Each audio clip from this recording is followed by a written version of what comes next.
Technically جو اس کی حد ہے وہ 56% یعنی کہ ہماری جی ڈی پی کے مطابق ہونا چاہیے، لیکن جو حکومت نے پارلیمنٹ کے اندر جو سٹیٹمنٹ جمع کرائی ہے تو پچھلے مالی سال جو ہمارے جو قرضے ہیں وہ اس حد سے 17 کھرب روپے زیادہ رہے ہیں۔ اب یہ شہباز کو حیران کن بات نہیں ہے، کیونکہ جب سے یہ قانون بنا ہے نہیں یاد پڑتا کہ شاید کبھی اس کے اوپر منوان عمل ہوا ہو، عمل ہوتا بھی نہیں ہے، کوئی ایکشن بھی نہیں لیا جاتا، تو پھر اس ایسے قانون کا فائدہ کیا ہے؟ کامران، 17 کھرب نہیں ہے، یہ 17,000 ارب روپیہ زیادہ ہے۔ تو بیسکلی یہ قانون 2005 میں بنا تھا جنرل مشرف صاحب کے دور میں۔ اس کا 17 ٹریلین کیا 17، یہ تو ایک تو اعداد و شمار کا پھر جو ہے نا، یہ 1 ٹریلین میں 10 کھرب ہوتے ہیں نا، ہاں تو 170 کھرب ہو گئے نا، 170 کھرب ہے، 170 کھرب ہو گئے۔ اچھا، یہ خیر اردو اخباروں میں دونوں طرح چھپ رہا ہوتا ہے، وہ 17 بھی چھپ رہا ہوتا ہے، 170 بھی چھپ رہا ہوتا ہے۔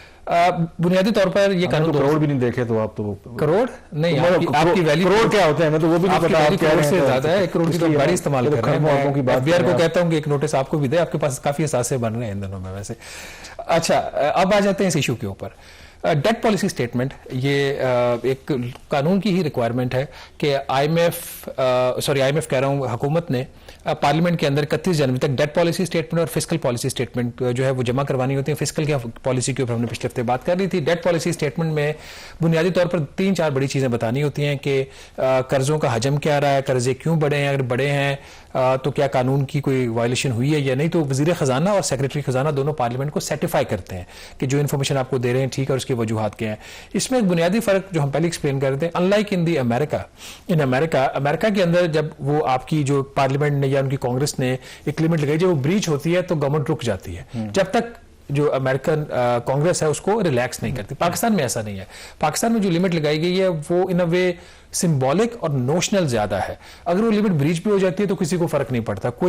کسی کی کوئی سزا نہیں ہے، کوئی جزا نہیں ہے اگر اس کو بہتر کرتا ہے۔ تو 2005 میں قانون یہ بنایا گیا تھا کہ پاکستان کے ذمہ جو بھی قرض ہوگا حکومت پاکستان کے ذمہ، وہ جو پاکستان کی جو اکانومی کا جو سائز ہے، جس میں جو بھی ویلیو گڈز اور سروسز جو اکانومی پروڈیوس کرتی ہے، اس کے سائز کے 60% سے زیادہ نہیں ہونا چاہیے۔ پھر اوور پیریڈ آف ٹائم اس قانون کے ساتھ بہت زیادہ ٹنکرنگ بھی ہوئی۔ پھر یہ کیا گیا کہ یہ لمٹ جو ہے یہ چونکہ اچیو نہیں ہو رہی تھی، تو پی ایم ایل این کی جو پہلی گورنمنٹ تھی ابھی 2013 والی، اس نے اس میں امینڈمنٹس کی، اس نے کہا جی کہ یہ تو بھی ہم نہیں کر سکتے، ان ریئلسٹک لا ہے، تو اس کو اب ریئلسٹک کرتے ہیں، ابھی اس کو ریلیکس کر دیتے ہیں۔ 2018-19 کے بعد اس میں جو لمٹ ہے جو میکسیمم، اس میں ہر سال 0.5% پھر 0.75% جو ہے اس میں کمی کر کے، تو آج جو پچھلا مالی سال گزرا ہے 2024-25 کا، اس میں یہ جو لمٹ تھی وہ 56% پہ آگئی، جو آپ نے ذکر بھی کیا۔ تو اگر آپ 56% کی لمٹ کو سامنے رکھیں تو وفاقی حکومت نے کوئی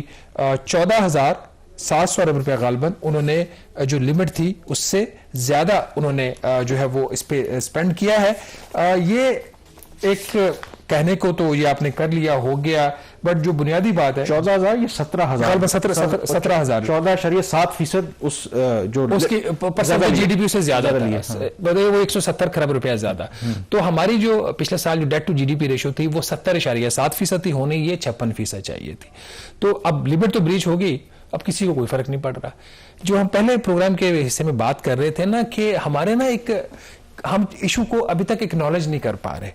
ایشو یہ ہے کہ پاکستان کا قرض مسلسل ڈے بائی ڈے بڑھتا جا رہا ہے اور یہ انسسٹینیبل ہو چکا ہے۔ آپ کے بجٹ کا جو بھی حکومت کے محصولات ہوتے ہیں اور پھر اس کے اوپر جو ایک بجٹ بنتا ہے اس کا آدھا جو ہے، جو پچھلے سال جو جب انٹرسٹ ریٹ 22% تھے، 60% تک بجٹ کا اس چیز کے اوپر خرچ ہو رہا تھا، صرف قرضوں کے اوپر سود کی ادائیگی۔ اب میں کیوں کہہ رہا ہوں گورنمنٹ ابھی بھی نان سیریس ہے۔ اب آئی ایم ایف کا جو پروگرام ہے اس کے اندر ایک اور شرط یہ ہے کہ جو اسٹیٹ بینک آف پاکستان سے پروفٹ ہوگا حکومت پاکستان کو، اس پروفٹ کا آدھا جو ہے وہ پرنسپل جو ڈیٹ ہے اس کی ریٹائرمنٹ میں جائے گا اور آدھا وفاقی حکومت کی آمدن کا حصہ بنے گا۔ اب چونکہ آئی ایم ایف کی شرط ہے آپ نے ڈیٹ ریٹائر کرنا ہے، تو وہ جو حکومت نے آئی ایم ایف کی شرط کے تحت پچھلے دنوں ڈیٹ انہوں نے ریٹائر کیا، تو اس کے بعد ایک ٹویٹ آ جاتا ہے، یہ اسٹیٹمنٹ آ جاتی ہے جی کہ پاکستان کی تاریخ میں پہلی دفعہ ہم نے وقت سے پہلے قرضہ جو ہے وہ واپس کر دیا۔ بھائی وقت سے پہلے قرضہ واپس کیا تو نیا قرضہ کیوں لے رہے ہو؟ اگر اتنی آپ کی حالت اچھی ہو گئی ہے تو ہر 15 دن کے بعد state bank of Pakistan market سے بینکوں سے کیوں قرض اٹھا رہا ہے حکومت پاکستان کے بہاف کے اوپر؟ تو we are not acknowledging the issue is getting worse day by day, اور اس کا نتیجہ کیا ہے؟ وزیر اعظم Pakistan publicly live TV کے اوپر جا کے کہہ رہے ہیں کہ ہمیں کتنی مشکلات ہمیں فیس کرنا پڑ رہی ہیں, ہم باہر سے جب قرضے مانگتے ہیں ہمیں ان کی وہ شرائط بھی ماننا پڑتی ہیں جو ہم نہیں ماننا چاہتے, لیکن جو بیوروکریسی ہے, جو ریلیونٹ منسٹرز ہیں, ان کے کانوں پہ جوں نہیں دکھتی. اور جو بیوروکریسی کی آپ بات کر رہے ہیں, ظاہر ہے کہ اگر ہم نے ان قرضوں کے بوجھ تلے سے نکلنا ہے یا جتنے ہم قرضے لیتے ہیں ان کو اگر آپ نے کم کرنا ہے, تو اس کے لیے ایک ہی طریقہ ہے کہ یا اپنے اخراجات کم کریں یا اپنی آمدن میں اضافہ کریں. اور اگر آمدن میں اضافہ, اگر ریونیو کلیکشن دیکھیں باوجود ریوائز ٹارگٹ کے ابھی تک کے جو اس فائنینشیل ایئر کے فگر ہیں, سٹل 7 مہینوں میں 347 ارب روپے کا شارٹ فال ہے. تو مطلب یہ ہوا, یہ شارٹ فال جو ہے یہ ایکچوئل کے اوپر یہ کوئی 510 ارب روپے. مطلب اس کا یہ ہوا کہ جو ہمارے قرضے لینے کی جو رفتار ہے اس میں تو پھر یہ اس مالی سال کا جب نمبر آئے گا اگلے سال تو اس میں مزید ہم اس میں اضافہ ہی دیکھیں گے, کمی تو ہمیں دیکھنے میں نظر نہیں آئے گی. دیکھیں اگر ایف بی آئی کی پرفارمنس کی آپ بات کریں, وہاں پہ بھی بہت کچھ کرنے کی کوشش کی گئی, ہوا کچھ نہیں.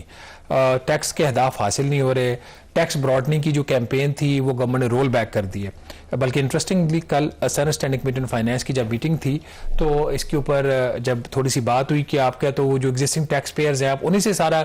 پیسہ وصول کیے جا رہے ہیں, تو آپ کر کیا رہے ہیں. تو اس پہ جو چیئرمین ایف بی آئی تھے راشد لنگریال صاحب, انہوں نے کہا جی کہ میں اس کے اوپر آپ کو بتاؤں گا تو ضرور, لیکن بند کمرے میں بتاؤں گا, ان کیمرہ بتاؤں گا. انہوں نے کہا جی کہ پاکستان کے بہت جو معزز لوگ ہیں وہ ٹیکس براڈننگ کی جو کیمپین ہے, انفورسمنٹ کی جو کیمپین ہے, اس کے راستے میں رکاوٹ بن رہے ہیں. تو ان کو لیکن یہ انفارمیشن کو پبلکلی وہ نام نہیں لے سکتا. گورنمنٹ نے لا امینڈ کیا پارلیمنٹ کے تھرو کہ جی آپ گاڑی نہیں خرید سکتے ایک خاص لمٹ سے زیادہ اگر آپ اپنا گوشوارہ جمع نہیں کرواتے. ایون اگر آپ نے گوشوارہ جمع بھی کروایا ہوا ہے تو آپ جو ہے اگر اس کے پاس آپ کے پاس وسائل نہیں ہے تو گاڑی نہیں خرید سکتے,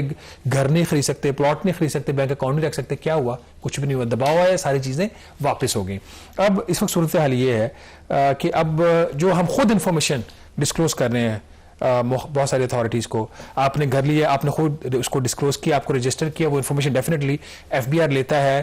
جو پراپرٹی رجسٹریشن یا گاڑیاں کی جو رجسٹریشن کے ڈپارٹمنٹ ان سے, اور لے کے آپ کو وہ ایک ٹیکس بھیج دیتا ہے جی کہ انہوں نے بھیجے یہ اس سال سے پچھلے سال سپٹمبر میں کہ جی آپ نے یہ ایک فائنینشیل ٹرانزیکشن کی ہے